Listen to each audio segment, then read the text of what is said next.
Okay, let's look at this problem here. And we have this op amp, and we're told to determine the value of V2 here, in order to make V naught equals 16.5 volts. So what we want to know is, we want to know what,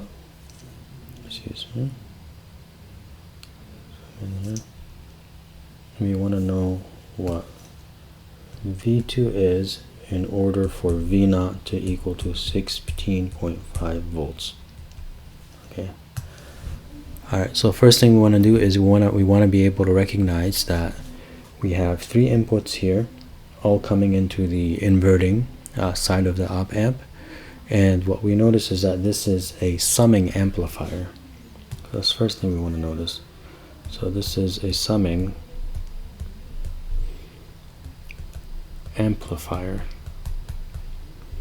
And since that's the case, we can use the equation given to us for that. So we know what V naught is for a summing amplifier. It's negative, and it's going to be our feedback resistance over our input resistance for 1 times V1 plus the feedback resistance over R2 times V2 plus the feedback resistance over R3 times V3, because we have three inputs here.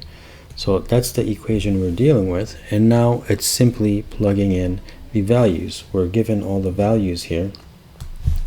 We're given our R1 is 10, R2 is 20, R3 is 50, and our feedback is going to also be 50. So all those are given, and what we're not given, so essentially, and we're also given our V1 and our V2. So V1's given, V1 and V3. V3 is given. Let's go ahead and highlight these. So these guys are all given. Let's make this. Oops. So let's just highlight this here. Our feedback is also given. So these guys are given here. What we don't know, and we want to solve for our V2. We want to figure out what V2 is in order to make our V output, which is given as 16.5. Okay, so let's go ahead and just plug those in. So let's plug these numbers in. So I'm going to say my V naught is going to be minus 16.5 equals negative 50 over 10 times 2 plus 50 over 20 times V2 plus 50 over 50 times negative 1. Okay. We plug those numbers in.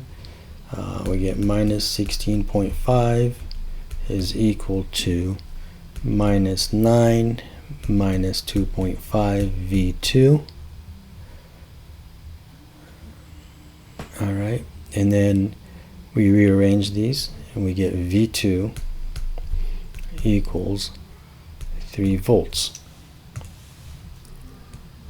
So in order for the output to be minus 16.5, V2 has to be 3 volts. And you can go around, you can go back and you can play around with these different values, modify maybe your 50 volts, 50 kilo ohms, your 20, and play around with, if you change the different resistances here, how V2 would change to get potentially our 16.5 volts, negative 16.5 volts, or even play around with changing the output voltage with the same resistances and see how V2 would change, and just appreciate the relationship between that. So this is the key to this guy. The key to this problem is knowing that you have this equation that you can work with, and this is a summing amplifier.